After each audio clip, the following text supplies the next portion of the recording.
Hello and welcome to The Entrepreneurs on Monocle Radio, the show all about inspiring people, innovative companies and fresh ideas in global business. Today's programme is all about adventure. First, we'll meet a lifelong thrill seeker who's built a business to share his love of exploration and bring a new approach to the outdoor industry in the process. There's no shortage of people that want to go and do these extraordinary adventures and have these experiences with the people they love or their friends. But the barriers to entry are almost impossible for most people to overcome. So how do you create a fleet of assets that actually has a really low entry point? And from building expedition yachts to planning the perfect summer escape, we're staying in travel mode to hear about the new destinations for luxury holidaymakers this season. Not everyone can handle, the 40 degrees heat every day in August. So places like Copenhagen or even Edinburgh are becoming more popular as summer holiday destinations. This is The Entrepreneurs with me, Tom Edwards.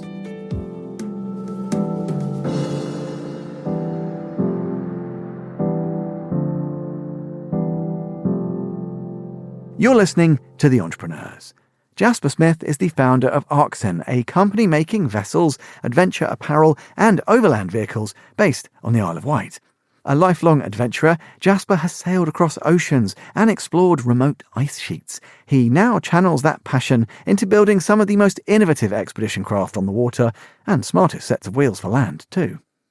He joined me in the studio to talk about the inspirations behind Arksen, why narrative is central to the brand, and how he hopes to change the way we think about adventure. Jasper began by telling me all about the company's many projects.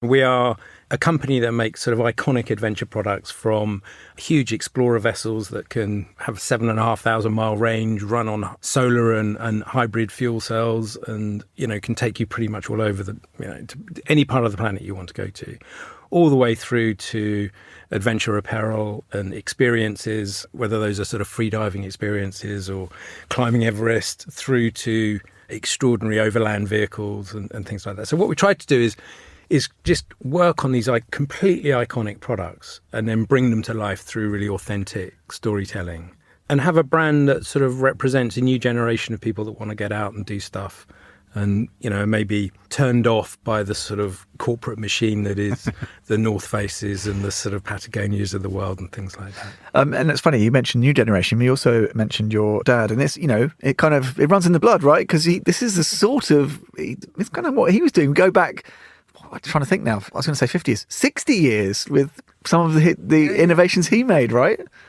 Yeah, he was really interesting, or he still is really interesting. And he started off as a scientist and an adventurer and then a filmmaker and then an actor. And then he fell in love with this funny little car called the Minimoke. And he built a business that was the largest sort of dealer and distributor of Minimokes around the world. And so I grew up sort of as a young baby in a cardboard box in the back of a Minimoke being driven around. Love that. And, no seatbelts or anything, going across the Alps in an open-top car and stuff. So I guess it just rubbed off. It was amazing. What choice did you have, right? None Jasper, at that's all. The thing. Now, tell me, one thing I find really interesting is you describe what you do, which is, and you're interested in making things that last as well, which is what often we mean by sustainability, not just about some sexy materials chat. It's about making things intentionally to last.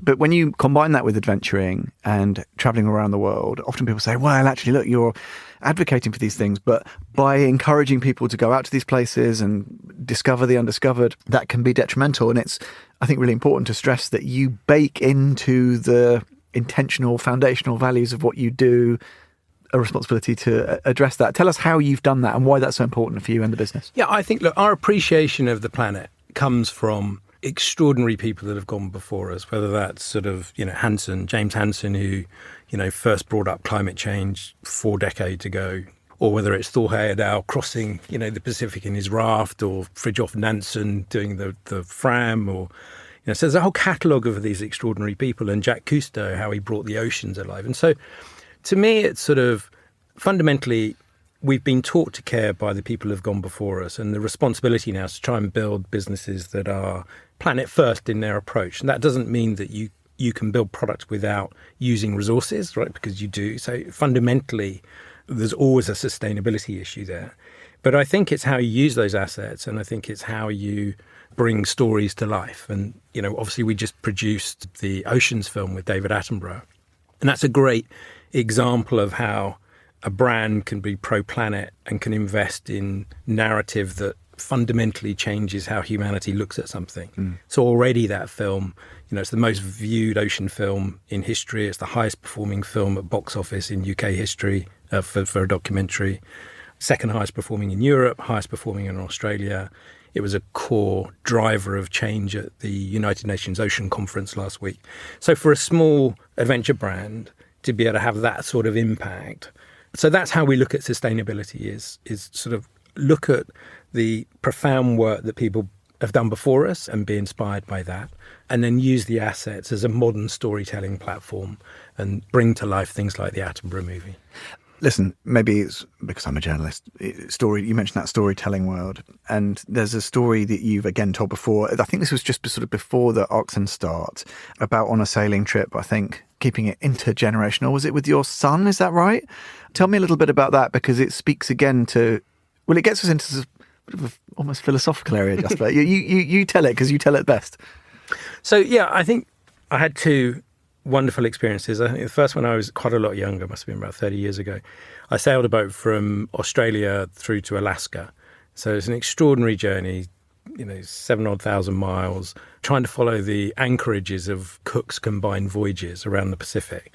So it was a really geeky trip, 4 of us on a sailing boat from Japan up into across the Kuril Islands, then into Kamchatka, which was extraordinary. Then it was just, it was the time when Perestroika was just coming through. So the end of communism, and so the whole northern fleet was sinking into the harbour, and an extraordinary journey. And then across the Bering Sea, unfortunately we collided with a whale, so there's sort of, all these epic adventures baked into it. And so that installed in me this absolute desire to ensure my kids had adventure in their veins. And so at the time of that journey, my youngest was 4 months old or something. So, you're imbued with this inherent guilt of leaving your kids, but having this extraordinary time. So when he got older, we went to Greenland, and that was really the sort of core behind forming Arksen. So we went to Greenland, we went up to the ice sheets, we took a chopper right into the middle of the ice sheet, stayed there a few days. It was just a completely extraordinary experience. As we came off the ice sheet, you could just hear this rumbling. And the rumbling was just the amount of water, the meltwater coming off the top of the ice sheet. And it was just it was unfathomable how much water was coming off. It was just extraordinary. It was like going to the Niagara Falls, but it was miles wide. And it was the first time, this is about 10 years ago, it was the first time that we had really understood what climate warming, what climate change meant. Because before, everywhere else it's quite nebulous. It's sort of, it's a bit hot today, or it's raining today, or it's this. And so it's quite hard to see. So that was very profound. So that was the sort of moment where we were like, let's do this extraordinary business together. And talk to me about, I guess, another sort of value that, looking from without, Jasper, seems quite foundational, is this idea about being democratic or being inclusive, about opening up these kinds of adventures and the possibility to actually access that kind of different perspective to as many people as possible. That has a number of corollary challenges, of course, but that's another thing that I think I don't want to put words in your mouth, but you're quite passionate about. Again, it's probably self-evident, but tell us why that's important. It's sort of, I came from, as almost all people do, not a background that was sort of, loaded with cash and stuff like that. And so I was always looking at these boats or these trucks or these things, these are assets that enabled you to do adventure in a lustful way, thinking one day maybe I'll get, And so when we set the company up, we were sort of, how do you democratize access to these things? Because there's no shortage of people that want to go and do these extraordinary adventures and have these experiences with the people they love or their friends and family and stuff. But the barriers to entry are almost impossible for most people to overcome. So how do you create a fleet of assets that actually has a really low entry point? So I and you and anybody else can sort of go and do these things. So yeah, we created all these platforms around shared ownership and club membership and that I fundamentally I think that's the way all of these businesses will go. I can't imagine in 10 years you'll have a point of purchase where you pay 300,000 for a boat or 200,000 for a car or 1,000 for a jacket or something like that. It will all be based on sort of, subscription-based models and and club-based models, because it just makes so you buy into a church, and you go to the church, and the church serves you with the spiritual nurturing and the guidance that you need, and gives you some sort of map of what you think you can do. Can I interrogate that a bit more? Because, that's, I suppose, a little bit the way Monocle looks at our business in the media landscape is the same. The idea that you sort of buy literally and metaphorically into something a bit bigger. And certainly in premium products or higher value purchases, one can see how that is intuitive.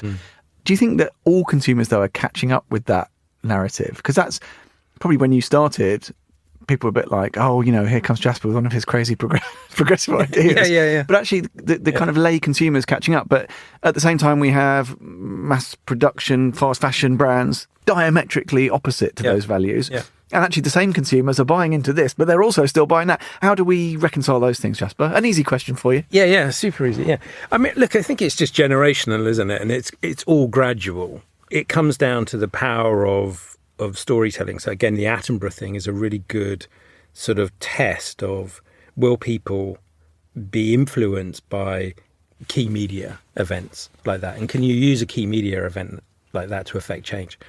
And so nothing happens overnight. And I think every business model is, and there's a great example in the games industry.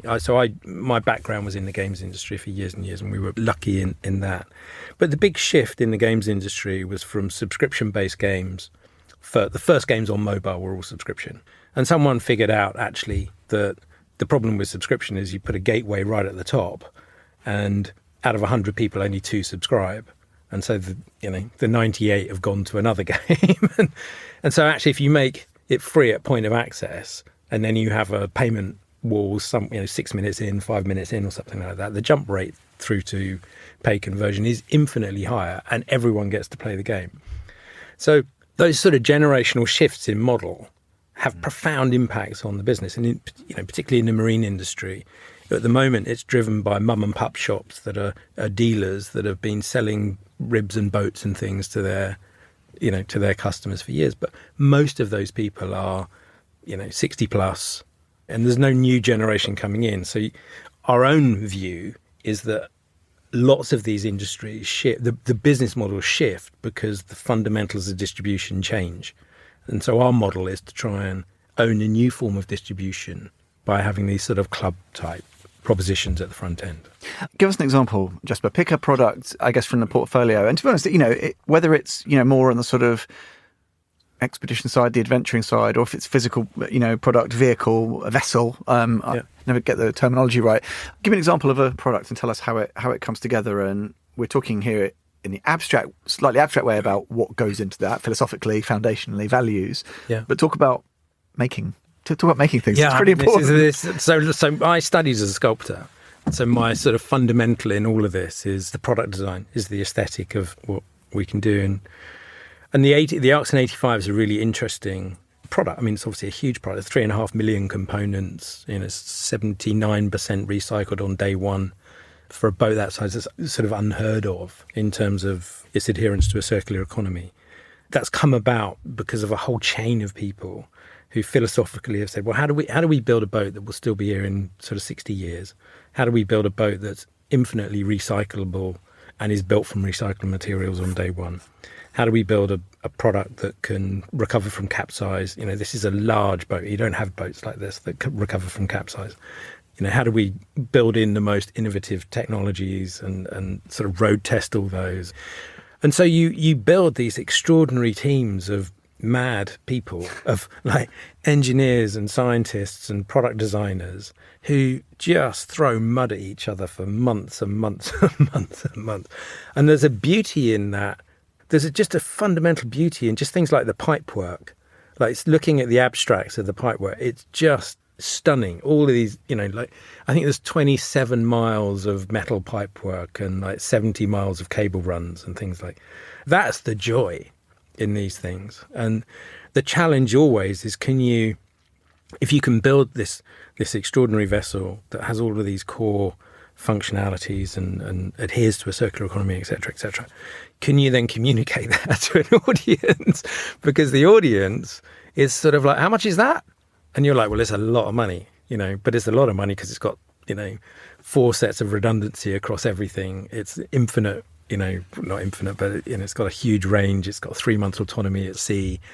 If everyone falls off the boat, we can bring it back to shore. We can run it through. It's a profound piece of engineering, but it comes at a price. So a lot of people are like, nah. So that's why the sort of shared ownership model, this sort of democratizing access to these things, really works.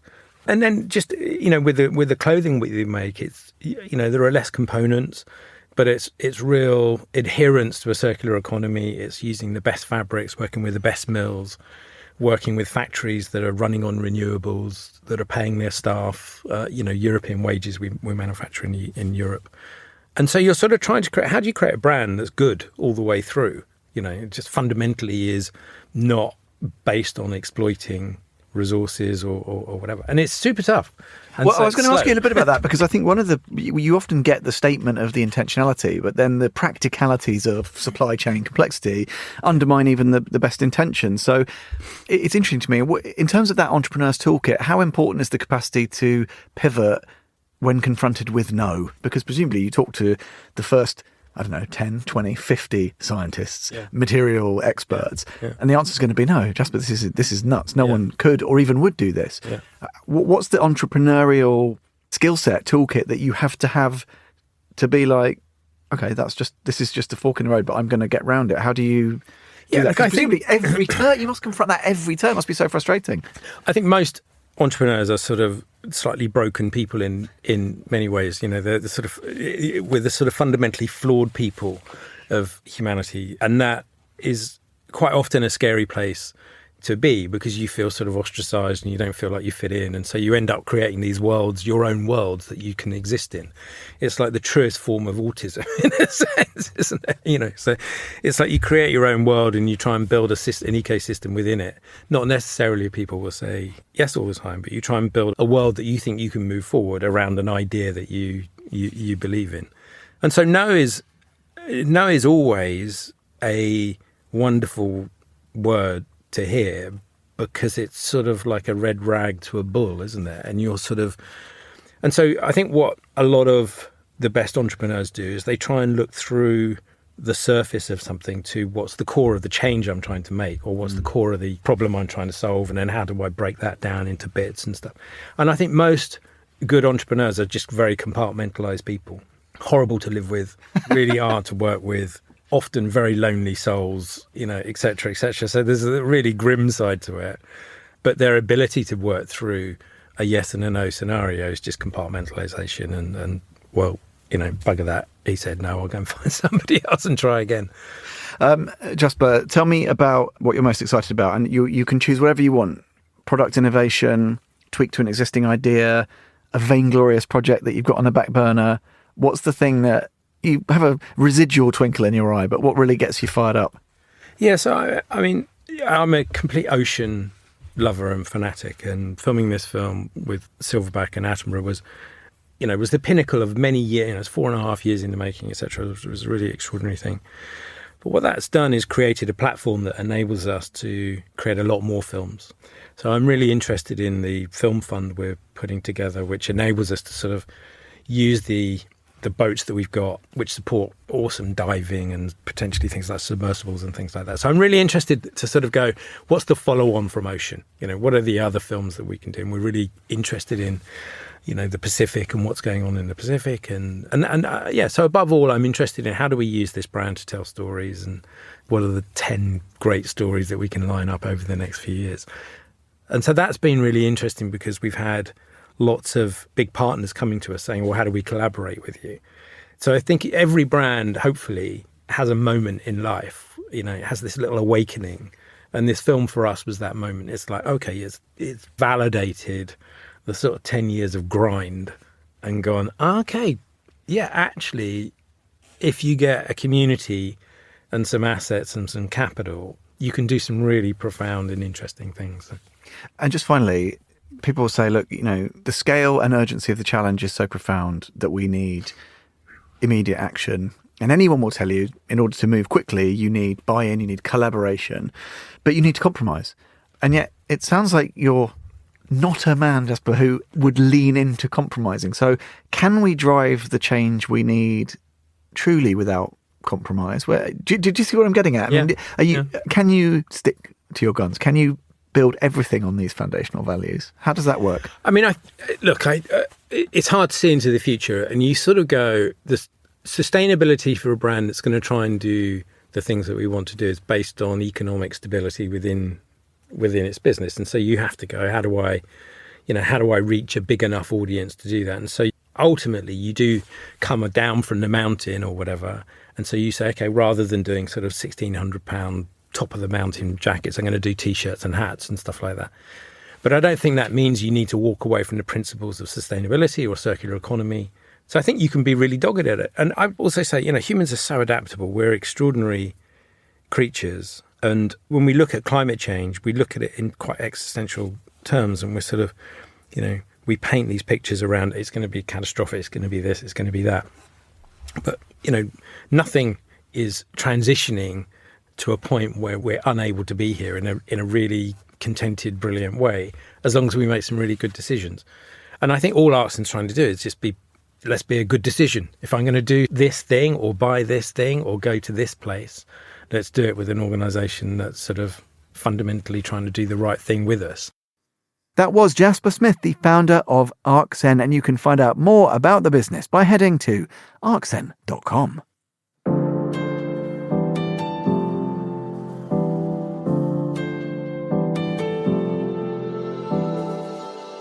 You're listening to The Entrepreneurs. We're shifting gears now from high seas to high season. It's the perfect moment to think about a last-minute getaway. Monocle's Tom Webb caught up with Bloomberg's Sarah Rappaport to hear about the destinations and experiences drawing travellers this summer. So we're finding that luxury is meaning a bit less busy this season. We're seeing a big shift away from the typical hotspots. I mean, everyone still loves the south of France and Ibiza, but people are picking Menorca over Mallorca this year, or places like Antiparos and Paros over Mykonos and Santorini. Places that take a little bit longer to get to, still not too hard, but just to give a little bit more of an off-the-grid feeling. And that's just because of the boom of people with my accents, Americans coming over to Europe. People want to get away to somewhere a little bit less traveled.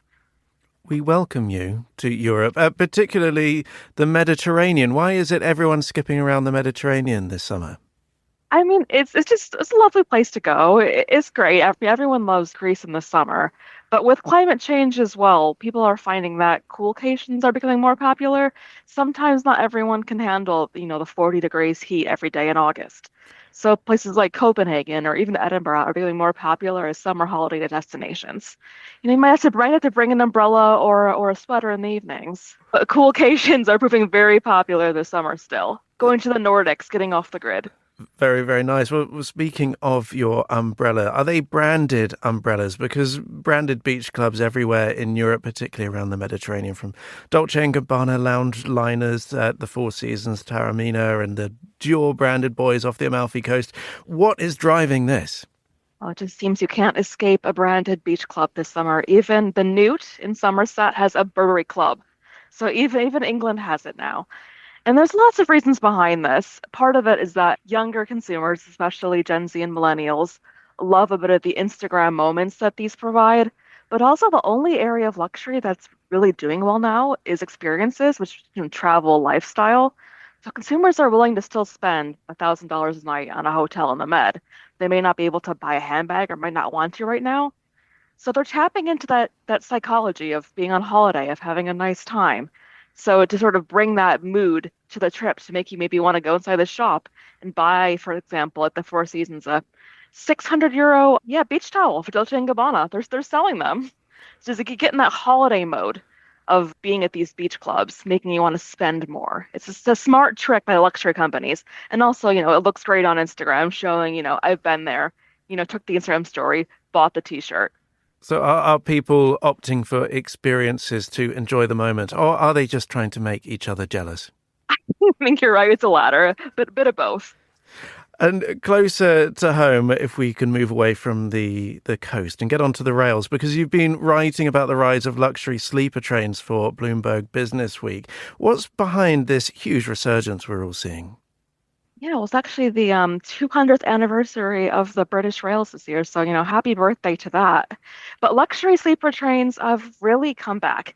There's a new one that launched this spring called the La Dolce Vita Orient Express that goes around Italy, kind of taking the Orient Express brand back. And these are very expensive trains. They're about 5,000 euros for a 2-night trip, but it's really like a land cruise. All experiences and food and drink are provided for you on board, and they have special trips around Venice or one-off walks around hotels and Michelin star chefs aboard these tiny little galley kitchens. But it's also, in the same way, a real Instagram moment. It's really special. People are opting for these unique, once-in-a-lifetime bucket list experiences still. And there's a new one launching in August by Belmond, the Britannic Explorer, £11,000 for 3 nights. So that first journey is going to Wales likely this August. It's a little bit delayed. It's supposed to start in July. Technical difficulties, but it should be on the rail shortly. The Belmond Britannic Explorer going to Wales, Cornwall, and the Lake District. I can't quite believe that. And they're busy. They're getting quite booked actually up into next year. It is largely Americans wanting to visit, but people like the design by Alvia Nord. They like the experiences and the chance to kind of get off the grid a little bit. And as you say, it sounds expensive on paper, but when you consider all the extra expenses when you are travelling and buying food and getting to A to B, you can do that all in one place. That's right. And it's nice not to think, pulling out your card to ask for another glass of champagne, just in being in the moment. That was Sarah Rappaport in conversation with Monocle's Tom Webb.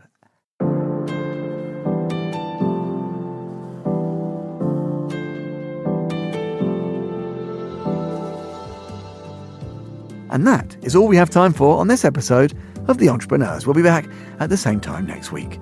The programme's produced by Laura Kramer with audio editing by Jack Dewars.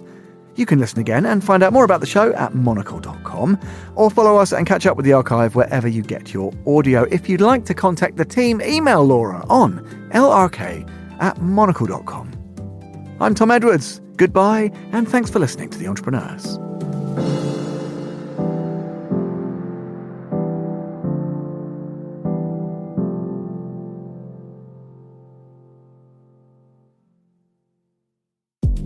Are you building something better? So are we.